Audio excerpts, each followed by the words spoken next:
오늘 이 아침 우리에게 주시는 하나님의 말씀 사도행전 2장 42절에서 47절, 베드로전서 1장 3절에서 9절, 그리고 요한복음 20장 19절에서 31절의 말씀이 되겠습니다.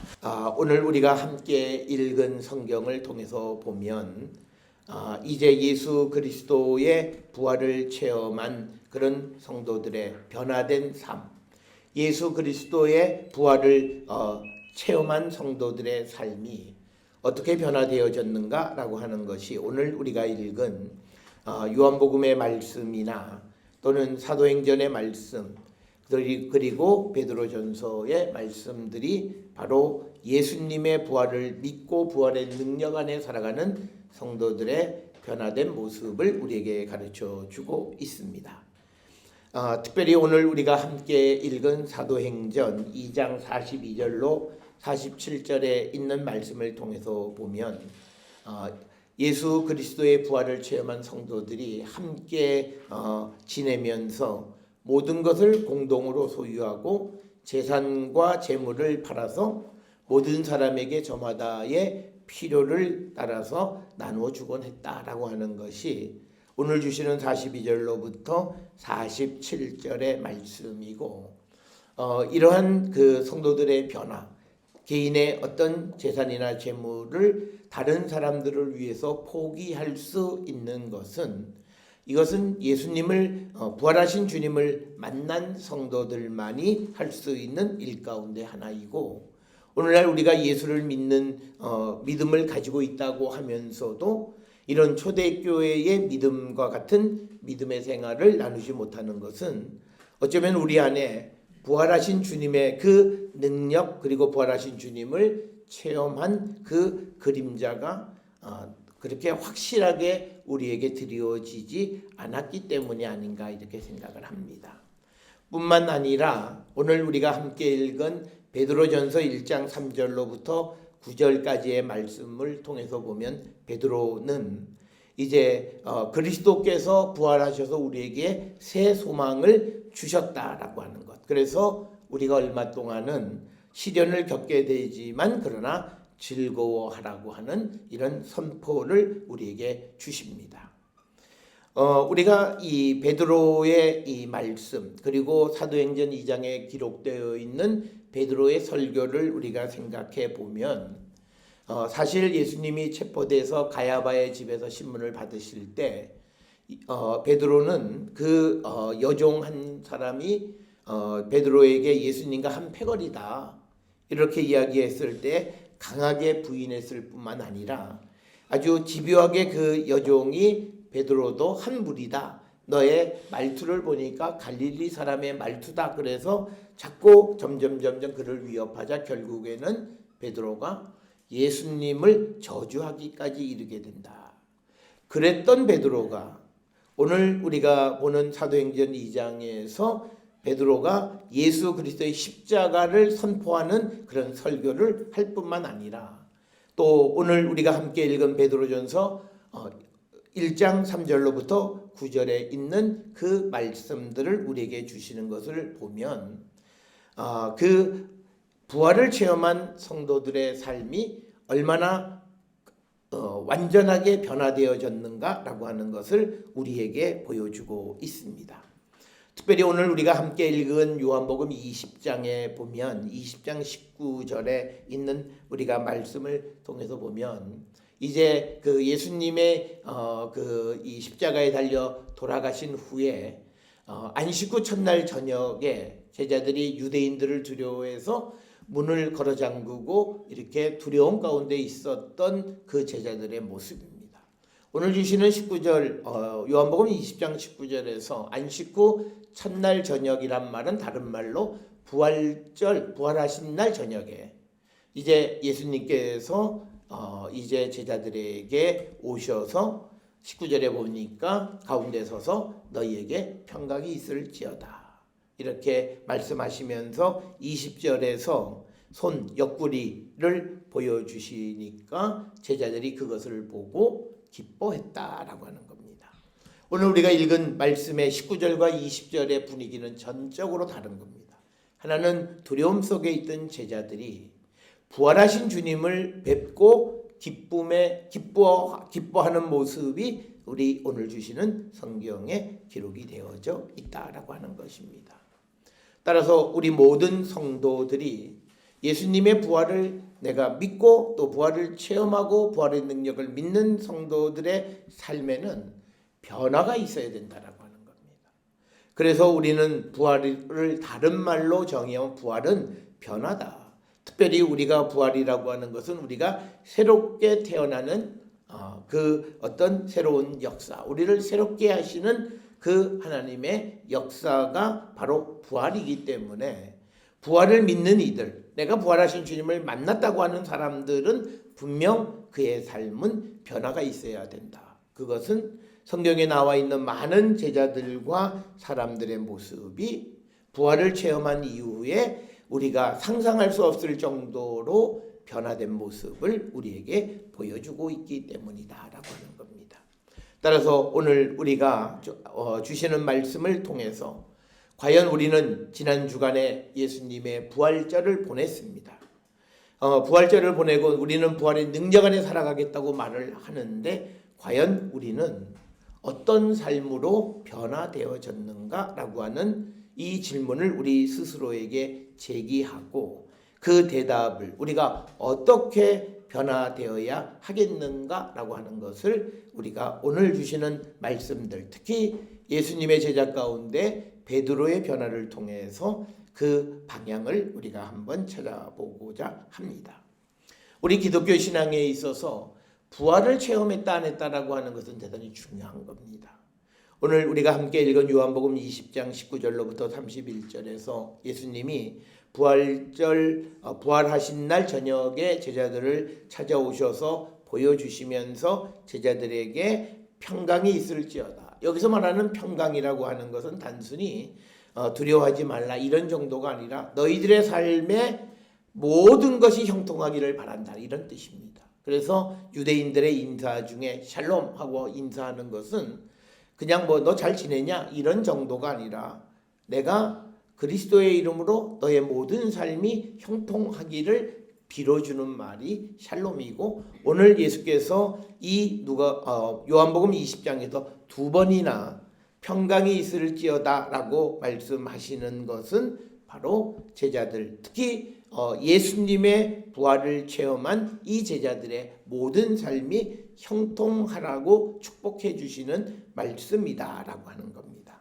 그래서 오늘 주시는 21절에 보면 예수님이 또 그들에게 너희에게 평강이 있을지어다라고 평강에 대한 축복을 19절, 21절에서 반복하시는 것을 보게 되고 그런데 이 자리에 도마라고 하는 제자가 이 자리에 있지 않았습니다. 그래서 이 제자들이 이 도마에게 우리가 부활하신 주님을 봤다 그랬더니 도마가 뭐라 그러냐면 나는 내 눈으로 확인하기 전에 안 믿을 거야 라고 이야기합니다. 그래서 내가 예수님의 손에 못자국을 만져보고 그리고 옆구리에 창이 찔린 자리를 내가 만져보지 않는 다음에는 내가 부활을 믿을 수 없다 이렇게 이야기를 합니다. 그렇게 되자 26절에 보니까 날짜가 한 8일 정도 지나게 되었습니다. 8회가 지나서 제자들이 다 집에 있고 그때 도마도 함께 있을 때 또 마찬가지로 예수께서 오사 가운데 서서 이르시되 너희에게 평강이 있을지어다 라고 하는 겁니다. 이처럼 예수님이 한번 보여주신 다음에 빠진 제자 도마에게 다시 보여주시는 것은 이 부활을 통해서 예수 그리스도의 부활을 믿는 그 믿음이 예수님을 믿는 믿음에서 대단히 중요하다라고 하는 거예요. 오늘 우리가 세상을 살아가면서 많은 사람들은 예수 믿으면 복받고 예수 믿으면 건강하고 예수 믿으면 잘되고 하는 것을 우리는 믿는다고는 해요. 그런데 정작 예수님이 부활하셨다. 너 예수의 부활을 믿어? 여기에 대해서는 글쎄 라고 말하는 사람들이 있는데 그렇다면 그 사람은 믿음이 없는 겁니다. 우리의 믿음의 핵심은 부활하신 주님을 믿는 거고 그래야 그 주님에 대한 확신이 생기고 확신 속에서 우리가 주를 위한 헌신의 삶을 살아가게 된다라고 하는 거죠. 오늘 우리가 세상을 살아가는 사람들, 특히 많은 것을 배웠다라고 하는 인텔리겐처들의 특성 중에 하나는 오늘 주시는 도마하고 똑같아요. 내가 확인하지 않으면 내가 믿지 않을 거다라고 하는 거죠. 바로 그런 자들에 대해서 예수께서 말씀하시는 것이 오늘 주시는 29절에 예수께서 이르시되 너는 나를 본고로 믿느냐 보지 못하고 믿는 자들은 복되다라고 하는 겁니다. 그래서 우리가 새벽 예배 때도 우리가 누가복음에 예수님의 부활에 관한 이야기들을 말씀할 때 사실 우리에게 제일 먼저 예수님이 부활하셨다라고 하는 것을 보여준 것은 뭐 500명의 무슨 사도들을 그게 아니에요. 천사가 마리아에게 선언했어요. 예수님 부활하셨다. 그런데 천사가 했다라는 말은 하나님이 하신 말씀이에요. 왜 그러냐면 천사는 하나님의 대언자이기 때문에요. 그래서 예수님의 부활은 벌써 하나님이 우리에게 선언해 주셨어요. 그러면 이것은 우리가 하나님께서 예수님 부활하셨다 그러면 이것을 따져서 내가 믿긴다 안 믿긴다 믿어진다 믿어지지 않는다라고 말하는 것은 그렇게 말을 하면 할수록 그는 믿음이 없는 거예요. 하나님이 하셨기 때문에 그 말을 믿는 거예요. 그러니까 오늘 주시는 본문의 말씀에서 도마가 내가 경험해보지 않으면 믿지 않겠다라고 얘기하니까 예수님께서 네가 나를 본고로 믿느냐? 보지 못하고 믿는 자들이 복되다라고 예수께서 말씀하시면서 예수님께서 이 도마도 예수님의 부활을 믿게 해주셨다는 거예요. 오늘 주시는 이 본문에서 도마의 믿음을 질책하시는 데 초점이 있는 게 아니라 예수님은 두 번째 다시 오셔서 도마에게 나타나심으로 도마에게 부활하신 예수님이 자기를 계시해 주심으로 그 도마가 예수님의 부활을 믿게 됐고 그래서 그도 예수님에게 헌신의 삶을 살아가게 하셨다라고 하는 겁니다. 그래서 우리가 누가복음의 24장의 말씀들을 통해서 보면 부활하신 주님을 만난 이들에게 예수께서 주시는 사명이 있어요. 그 사명은 뭐냐면 십자가의 증인이 되라는 거예요.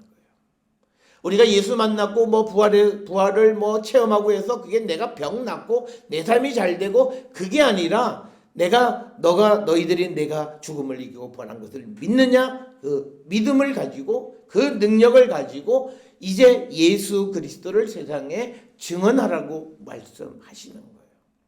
오늘 우리가 주시는 이 베드로의 모습 속에서도 우리가 예수님이 잡히셔서 십자가에 달리시기 직전 이 베드로는 예수님과 자신과의 관계를 전적으로 부인했어요. 자기의 생명을 지키기 위해서 어떻게 보면 기회주의적인 그런 상황 판단, 상황 속에서 자기에게 유리한 판단을 하는 그런 삶을 살아가는 자였습니다.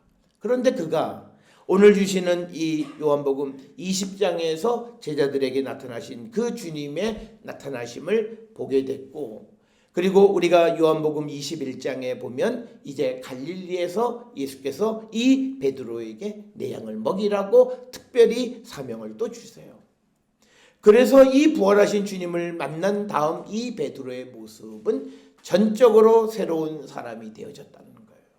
따라서 오늘 우리가 이 땅을 살아갈 때에 우리가 예수의 부활의 능력 안에 살아가는 성도가 된다는 것은 이제 우리가 내 입을 통해서 그리스도의 복음을 세상에 십자가를 전하는 그런 성도가 되어야 한다라고 하는 겁니다.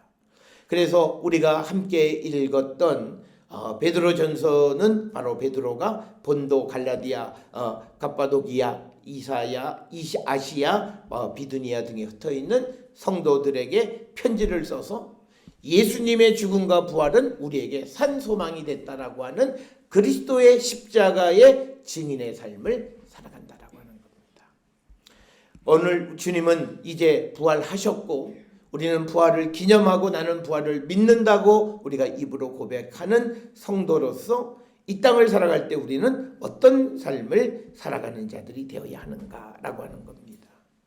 그것에 대해서 오늘 우리에게 주시는 말씀 특히 베드로전서 1장 3절로부터 우리가 9절에 주시는 이 말씀을 통해서 우리가 위로받고 힘을 얻는 그런 성도들이 되어야 할 줄 믿습니다. 오늘 우리가 살고 있는 이 시대가 여러 가지로 어려운 시대다 이렇게 이야기를 합니다. 이런 시대에 우리의 소망이 어디에 있느냐? 오늘날 많은 사람들이 무슨 말을 하냐면 좀 희망 있는 말을 좀 해달라고 하는 거예요. 그런데 우리에게 희망은 오늘 베드로가 말하는 것처럼 예수께서 그리스도를 죽은 자 가운데서 부활하게 하심으로 우리를 거듭나게 하사 산 소망이 우리에게 있게 하셨다라고 하는 거예요. 그래서 예수님의 부활을 믿는 그 믿음이 우리에게는 희망이에요. 그래서 우리가 어떤 어려움 속에 처한다 할지라도 우리는 다시 살아날 수 있음을 믿는 자들이 되었고, 이제 4절에서 말씀하시기를 썩지 않고 더럽지 않고 쇠하지 아니하는 그 하늘에 있는 유업을 있는 자가 되게 하셨다라고 하는 거예요. 따라서 우리가 믿음 안에서 오늘날도 많은 사람들은 예배 중에서도 무슨 어떤 사람이 무슨 말을 해서 어쩌고 저쩌고 해서 위로받고 여러분 될 수 있고 회복되고 이런 얘기들을 하는데 우리는 그런 것에서 희망을 가질 수가 없습니다. 우리가 코로나19가 닥치기 전까지 우리 세상에서 보면 많은 사람들이 희망을 줘야 된다, 희망을 서점에 가면 전부 다 희망에 대한 이야기, 심리적인 것에서 그런데 코로나19가 싹 지나가면서 모든 건 일시에 다 없어져 버렸어요. 그리고 여태까지 말했던 잘 될 거야 잘 될 거야 했던 말은 다 거짓말이라는 거예요. 아니 잘 될 거면 지금 여기 이 위기 속에서도 뭔가 잘 된다라고 희망을 줄 수 있어야 되는데 지금 우리에게 희망을 줄 수 있는 사람은 아무도 없어요. 과학자 뭘로 희망을 줘요? 또 무슨 생명공학자들 무슨 희망을 줘요? 무슨 치료제, 백신 언제 나온대요? 그럼 그때까지는 다 죽으라고요. 지금 우리 경제는 한 달, 두 달이 지금 위기고 우리의 삶은 한 달, 두 달 지나면 어려워진다라고 하는 그런 아주 백척간두의 위기 속에 있는데 1년, 2년 그건 죽으라는 얘기예요. 희망을 주지 못하는 거예요. 바로 그럴 때 우리에게 이런 아주 엄청난 절망 속에 있는 자들인 우리들에게 주시는 희망은 예수 그리스도의 부활이에요. 특별히 저는 우리가 이런 여러 가지 어려움 속에서 특별히 이 때가 다른 때도 아니고 부활절과 관계되어 있는 이 부활의 시기에 우리가 이 어려움을 겪고 있는 이것은 우리에게 의미가 있다고 생각합니다. 그래서 우리에게 소망은 과학자도 아니고요. 어떤 대통령도 아니고요. 아무도 아니에요. 죽음을 이기신 예수 그리스도의 부활만이 우리의 희망이 되고 우리의 소망의 근거가 된다라고 하는 거예요. 이 믿음을 가지고 우리가 이 어려움을 이기는 자가 되어야 한다라고 하는 것을 우리에게 강조해 주고 있다라고 하는 것을 우리는 꼭 기억을 하셔서 저는 우리 모든 성도들의 삶이 정말 예수님의 이 부활의 사건이 나에게 희망이 되고 나에게 끝없는 그런 희망의 근원이 됨을 우리가 고백하고 살아가는 자들이 되어야 하고, 그래서 우리에게 말하기를 이런 희망을 가지고 살아가는 사람들이 평탄한 삶을 산다고 얘기하지 않습니다. 오늘 주시는 베드로전서 1장 6절에 보게 되면 우리에게 너희가 이제 여러 가지 시험으로 말미암아 잠깐 근심하게 되지 않을 수가 없다. 그렇지만 크게 기뻐하는도다. 왜? 우리에게 소망이 있기 때문이에요. 어려움 가운데 처해서 희망이 없으면 그는 좌절하고 절망하지만, 그러나 우리가 어떤 연단을 받고 어려움이 올지라도 우리가 이길 수 있는 길, 대안이 있으면 우리에게는 희망이에요. 오늘 우리가 살고 있는 이 시대에 대안이 없는 거예요. 어떻게? 그래서 요즘 코로나19 치료하는 아볼라 치료가 제가 좋고 하여튼 여러 가지 그런 말 한마디 한마디가 사람들을 위로하는데, 성경은 우리에게 예수 그리스도가 죽음을 이기시고 부활하신 그 부활하신 주님이 우리에게 소망이 됨을 우리가 고백하고 살아가는 자들이 되어야 함을 우리에게 가르쳐 줍니다. 그래서 우리가 오늘 주시는 본문의 7절에 보면 너희 믿음의 확실함은 불로 연단하여도 없어질 금보다 더 귀하여 예수 그리스도께서 나타나실 때, 즉 재림하실 때에 칭찬과 영광과 존귀를 얻게 할 거다. 그래서 우리가 확실한 믿음을 가져야 된다는 거예요. 뭐 부활을 믿느냐? 글쎄, 뭐 죽어봐야 알지 뭐 이런 그런 뜨뜻미지근한 그런 것이 아니고 확고하게 내가 구원에 대한 확신을 가지고 살아가는 자들, 그리고 내 삶의 소망의 근본이 무엇인가를 분명하게 고백하고 살아가는 그런 믿음의 확실함이 있을 때 우리는 모든 어려움을 이기게 되는 거예요. 그래서 우리가 똑같은 어려움 속에 있을지라도 같은 교회를 다니고 같은 믿음의 삶을 살아가는 가운데에서도 어떤 이들은 믿음의 확실함 속에서 희망을 보는 자가 있고 어떤 이들은 절망을 보는 자들이 있다라고 하는 겁니다. 오늘 주시는 이 본문의 말씀에서 부활하신 주님을 만난 베드로의 모습은 이제 그 십자가에 달려 돌아가시고 죽음을 이기신 예수 그리스도가 자기 자신의 뿐만 아니라 온 인류의 유일한 희망이시다라고 하는 것을 이 베드로전서를 통해서 그가 역설하고 있는 것이 오늘 우리가 함께 읽은 베드로전서의 말씀이 됩니다. 이처럼 그 삶이 온전히 부활하신 주님을 만남으로 변화되어졌다라고 하는 겁니다. 우리는 주님의 부활을 우리가 기념하고 부활절 그 주간을 지나고 이제 둘째 주간이 됐는데 우리의 삶에 부활의 능력이 나타나는 것은 우리의 삶의 근본적인 변화의 핵심은 내가 이제 그리스도의 십자가를 전하는 삶을 살아가는 것이다. 그래서 우리가 흔히들 말하죠. 내가 복음 전하려고 하는데 뭘 전해야 될지 잘 모르겠다. 어떻게 내가 전해야 될지. 그 자는요. 우리가 누가복음이나 오늘 주시는 베드로전서나 사도행전을 통해서 보면 딱 한마디로 얘기할 수 있어요. 부활하신 주님을 만나지 못했기 때문에 예수님에 대한 확신이 없어요. 그러니까 전하지도 못하는 거예요. 부활하신 주님이 만난 제자들에게 부탁하신 단 한 가지 부탁은 십자가를 세상에 증거하는 증인이 되라라고 하는 거예요. 그걸 부활하신 주님이 부탁하고 그 다음에 이제 승천 40일 동안 이 땅에 계시다가 승천하셨다라고 하는 겁니다. 따라서 저는 우리 모든 성도들의 삶에서 이제 주님의 부활이 중요한 것이 아니라 정말 부활의 능력 안에 살아가는 그 능력을 의지하고 살아가는 성도의 삶을 온전히 살아내는 그런 성도들이 되어야 할 줄 믿습니다. 따라서 여러분, 우리가 살고 있는 이 시대가 어렵고 힘들고 그리고 깊은 흑암의 터널 속으로 점점 깊이 들어가는 것 같지만, 그러나 우리가 예수님에 대한 부활에 대한 확고한 믿음을 갖고 있다면 우리는 그 터널로부터 우리가 빠져나올 수 있고 우리가 정말 주님이 주시는 구원을 얻을 수 있다라고 하는 것이 성경이 우리에게 주시는 겁니다. 이 어려운 때에 어떤 사람도 우리를 위로할 수 없습니다.